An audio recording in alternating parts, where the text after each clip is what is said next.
সাংবাদিক সম্মেলন করে এক সাংবাদিকের বিরুদ্ধে ব্ল্যাকমেল করে টাকা তোলার অভিযোগ তুললেন কয়েকজন ব্যবসায়ী। বিষয়টি নিয়ে সোমবার বিকেলে আরামবাগ ব্যবসায়ী সমিতির ভবনে সাংবাদিক সম্মেলন করা হয়। এদিন ব্যবসায়ী সমিতির সদস্যরা একটি মেইনস্ট্রিম সংবাদ সংস্থার আরামবাগের সাংবাদিক মোহন দাসের নামে তোলাবাজির অভিযোগ তোলেন। তাদের অভিযোগ, মোহন বেশ কয়েকজন ব্যবসায়ীর দোকানের ফায়ার লাইসেন্স আছে কিনা তা নিয়ে চাপ সৃষ্টি করে টাকা দাবি করে। বিষয়টি নিয়ে পিনাকি কুণ্ডু নামে এক ধূপকাঠি ব্যবসায়ী আরামবাগ শহর ব্যবসায়ী কল্যাণ সমিতিতে প্রথমে অভিযোগ জানান, পরে আরামবাগ থানায় এফআইআর করেন। আরামবাগের আরেক ব্যবসায়ী কিশোর কুমার মুখার্জির অভিযোগ, দমকল কেন্দ্রের ওসির নাম করে তার কাছ থেকে লক্ষাধিক টাকা হাতিয়েছে মোহন।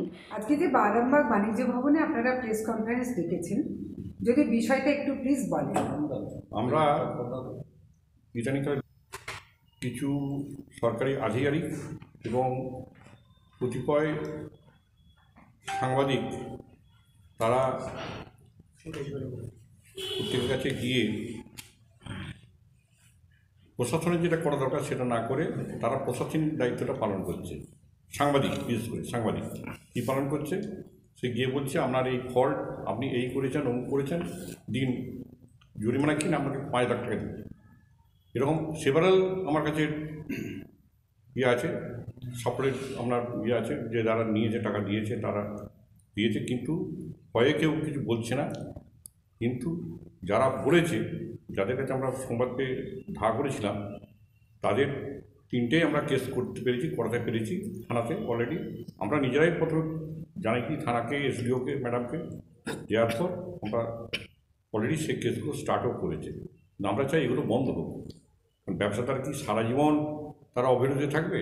তার উপর শুধু তাই নয়, টাকা না দিতে পারলে আমার স্ত্রীকে নিয়ে, আপনার স্ত্রীকে নিয়ে আপনি আমার হোটেলে পাঠিয়ে দিন, 2 দিন আমি তার সঙ্গে রাত কাটিয়ে তারপর আপনার টাকা শোধ করে দেবো। তাহলে এখনও এই যুগেতেই মধ্যযুগে বর্বরতা করে চলবে? আমার প্রশ্ন একটাই। বলছি যে এক সাংবাদিক না কতিপয় সাংবাদিক বলতে? এক সাংবাদিক। হ্যাঁ, নাম বলুন। মোহন দাস। তিনি কোন স্ট্রিমের সঙ্গে আছেন বলেন? তোমাদেরকে বিমানবন্দরের সঙ্গে আছি। ফায়ারের লাইসেন্সের জন্যে কাউকে জেল দিয়ে দেবো, এক্ষুনি ইমিডিয়েট আপনি না ইয়ে করলে আপনাকে অ্যারেস্ট করে দিয়ে চলে যাবো, এই পাওয়ার নেই। এই যে ভদ্রলোক এসেছিলেন, এনারও পাওয়ার নেই, এনার নোটিশ করার পাওয়ার আছে, কোনো কিছু নেই। কে এসেছিলেন আপনাদের এখানে বলছেন? কোন অফিসার? ওই যে আমার ওসি এসেছিলেন, এই যে উনি পিনাকি দাস। পিনাকি দাস। আপনি কি বলছেন যে তাকে সঙ্গে নিই? তো এই হ্যাঁ, তাকে সঙ্গে নিই, তো তাকে সঙ্গে নিই। আপনার মোহন দাস তার যোগ সাহায্য সে। হ্যাঁ, ও হচ্ছে সোজা কথা বলতে গেলে ও দালাল। মোহন দাস দালালি করে, স্যার ওখানে একটা আছে কেস, চলুন আপনাকে টাকা পাইয়ে দেবো।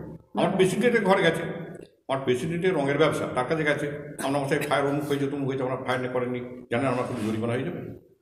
আর জরিমানায় হোক না, উনি তো প্রশাসনিক কোনো লোক নন যে ওনাকে দায়িত্ব দিচ্ছে প্রশাসন কি যে আপনি মশাই দেখুন তো কথা কি ইলিগাল কাজ হচ্ছে না। আমরা দেখে দিয়েছি কি, আমি প্রশ্ন করছি, আমরা সাংবাদিকরা 100 জন আছেন আমার সামনে বসে, আমাদের কি প্রশাসন দায়িত্ব দিয়েছে যে আপনি অমুক করুন, দেখুন কোথায় কী কার ফল্ট আছে, আমরা ধরুন, আমরা সেগুলো কেস করে দেবো, দিয়েছি কি আপনাদেরকে? তাই নিশ্চয়ই অভিযোগটা তার নামেও করছেন? তার নামে করছি, মোহন দাসের নামে করছি, আর ওই দমকলের যিনি ওসি ছিলেন তার বিরুদ্ধে করছি। তদন্ত অলরেডি হচ্ছে, তদন্ত হয়ে অলরেডি কেস স্টার্ট এর মধ্যে চলে গেছে, অলরেডি এটা এসপির কাছে গেছে। শনিবার 9/12/2023 12টার সময় ফায়ার ওসি পিনাকি দাস, মোহন দাস আগে আমার গোডাউনে চলে যায়, যাওয়ার পর তারপরেই উনি আসেন পিনাকি দাস। দুজনে মিলে আমাকে বলে, আমার ছেলেকে যে বলে যে আপনাদের ফায়ার লাইসেন্স আছেন? বললে হ্যাঁ ফায়ার লাইসেন্স আছে। আমি ছিলাম ভিতরে, অফিসিয়াল কাজ করছিলাম, ব্যাংকে টাকা জমা দেবো 4 লাখ টাকা বলে আমি লিখছিলাম, টাকাটাও আমার কাছে ওখানেই ছিল। দিয়ে ওনারা আমাকে বললেন, বাবা তুমি ফাইলটা নিয়ে আসো তো, ফায়ারের ফাইলটা। আমি ফায়ারের কাগজ আপনাদের দিয়েছি, আপনারা দেখতে পাবেন, ফায়ার আমার লাইসেন্স করিয়েছি। উনি বললেন ফায়ারের লাইসেন্স ঠিক আছে, কিন্তু অনেক ডিসপিউট আছে, এ তো আপনার জেল হয়ে যাবে, আমি এসব ভেঙে দেবো, আমার বিরাট ক্ষমতা। আমাকে বিরাট হুমকি দেখাচ্ছে। এইবারে মোহন দাস ছবি তুলতে শুরু করলো, এইসব চিন্তাভাবনা করে আমার মাথা খারাপ হয়ে গেল। আমি বললাম যে টাকাটা ব্যাংকে দিচ্ছিলাম তোকে দিয়ে দিচ্ছি, নিয়ে যা, তুই যাকে খুশি দিয়ে দা। ও বললো 3 লাখ টাকা সাহেবকে এক্ষুনি দিতে হবে। ও চলে গেল। তারপর বললো 1 লাখ টাকা আমাকে দিতে হবে। আমি 5 লাখ টাকার 4 লাখ টাকা করে দেবো, 1 লাখ টাকা কমিয়ে দিলাম, 4 লাখ টাকা দিয়ে দিলাম। সবটাই নিয়ে যা, ব্যাংকে দিবি কি তোরা নিয়ে যাবি দেখে নিয়ে যা। দিয়ে আমি ছিঁড়ে ছাড়ে সব কাগজ ফেলে দিলাম। দিয়ে আমি হয়ে গেছি উপরে, যে আমার এবার আমি মাথা ঘুরছে, আমি এমনি প্রেশারের রুগী, আমার বিরাট প্রেশার, 400 প্রেশার আমার। তারপরে আমি সুগারের রুগী, আমার অনেক কিছু প্রবলেম আছে। আমি বলি স্যার আমাকে এরকম করবেন না, আমার কিন্তু আমার কেমন করছে। তাও বলে উনি চলে গেলেন। তারপর পিনাকি দাস টাকাটা আমার কাছ থেকে নিয়ে চলে গেল, এই মোহন দাস। পিনাকিবাবু চলে যাওয়ার পর মোহনের রাতে আমি 4 লক্ষ টাকা তুলে দিই। দেওয়ার পর আমি রাত্রিবেলা আমার সেলিব্রিটি যে এমপি তাকে ফোন করি যে দিদি এরকম কেস হয়েছে, কি করব? বললো তোমাদের সমিতি আছে, ব্যবসা সমিতি তো? হ্যাঁ, তুমি সমিতিতে দরখাস্ত করো। আমি দেবুদাকে ফোন করি, এই ঘটনা ঘটে গেছে, এইরকম হয়েছে। বলছে করেছিস কে টাকাটা দিয়ে দিলি কেন? আমাকে বললুম ভয় দেখিয়ে এইভাবে টাকাটা নিয়ে নেয়। তখন আমি সমিতিতে দরখাস্ত করি। সমিতি তারপরে আমি সমিতিকে অনুরোধ করি কেন টাকাটা নিয়েছেন তার তদন্ত করুন। তারপর সমিতি এসডিও, এসডিপিও, আইসি, প্রশাসনিক লেভেলে যত লোক ছিল তাকে সবাইকে আমরা চিঠি করি। তার মধ্যে আমাকে উনি জানি না ওখান থেকে ডিসি ফায়ার উনি আমাকে ফোন করেন। উনি বলেন আপনার ক্লেমটা আমি পেয়েছি, আপনি ইমিডিয়েটলি মেল করুন। আমি কাকাবাবুর দোকানে যাই, আমি তো মেল করতে জানি না সব। তখন কাকাবাবু উনি মেল করেন, মেল করে দেন। তখন উনি আবার রিপ্লাই দেন আমি মেল পেয়েছি, আমরা প্রশাসনিকভাবে ব্যবস্থা নিচ্ছি। আপনারা প্রশাসনের তারা আইসি ফাইসিকে জানান, দিয়ে সেই কপিগুলোও পাঠাবেন আমাকে, আপনারা দিয়েছেন, আমরা কপিটা পাঠাই। তারপরে রাত্রিবেলা আইসি আমাকে ডেকে পাঠায়, আপনার কি বক্তব্য? তখন আমি দেবুদাকে বলি আইসি ডাকছে। তখন আইসি বললেন যে আপনি ব্যবসা সমিতির থেকে আমরা এটা পেয়েছি, আপনি ব্যক্তিগতভাবে একটা কমপ্লেন আমাদেরকে দিন। আমি ব্যক্তিগতভাবে কমপ্লেন দিই। তারপরে উনি আমাকে বলেন যে দেখুন এটা তো উনি জড়িত আছেন, ভায়া রশি শুদ্ধ, কারণ ওনার নাম করে টাকা নিয়েছেন। উনি কোনো ওই মোহন দাসের এগেনস্টে এফআইআর করেননি। তাহলে আপনি এক কাজ করুন, আমাকে তুলে নিয়ে চলে যাই এসপির কাছে। এসপি আমাকে ক্রস করে জিজ্ঞেস করেন যে আপনার এইসব কথা সত্য বলছেন? আমি হ্যাঁ সত্য বলছি স্যার, তার প্রমাণ আছে, আমার ফায়ার লাইসেন্স আছে, এইসব দেখুন এইভাবে টাকা নিয়েছে। তারপরে উনি প্রথাগতভাবে যেভাবে করেছেন, কোর্ট কেস হয়ে গেছে, ম্যাজিস্ট্রেট হয়ে গেছে। এইবারে প্রশাসনগতভাবে যে আমার সিসিটিভি ফুটেজ ওনারা নিয়ে গেছেন এবং তার পেন ড্রাইভ নিয়ে গেছেন, নিয়ে যেয়ে ওনারা কেস স্টার্টিং করেছেন। এই পর্যন্তই বলতে পারো স্যার। আপনার পুরো নাম? কিশোর কুমার মুখার্জি। আমার বাবার নাম ঈশ্বর হরদন মুখার্জি। কোথায় ব্যবসা আপনার? লিঙ্ক রোডে অরিজিনাল হার্ডওয়্যার স্টোর্স এবং অরিজিনাল লজ, যেটা অনুষ্ঠান হলের জন্য ভাড়া দেওয়া হয়, কোনো লোক থাকার জন্য নয়, শুধু অনুষ্ঠান বাড়ি ভাড়া দেয়। এই বিষয়ে অভিযুক্ত সাংবাদিকদের সঙ্গে ফোনে যোগাযোগ করা হলে যোগাযোগ সম্ভব হয়নি। তবে দমকলের ওসি সাংবাদিক মোহন দাসের তোলাবাজির সঙ্গে তার কোনো যোগ নেই বলে সাফাই দিয়েছেন। আপনারা বললেন, আমি শুনলাম কথাটা। এবারে একটা কথা আপনাকে বলি, যখন ফায়ার ড্রিল করতে হসপিটালে যাই বা অডিট করতে বিভিন্ন জায়গায় যাই, কোনো রকম ফায়ার হ্যাজার্ডে যাই, অনেক মিডিয়াই অনেক জায়গায় এসে উপস্থিত হয়।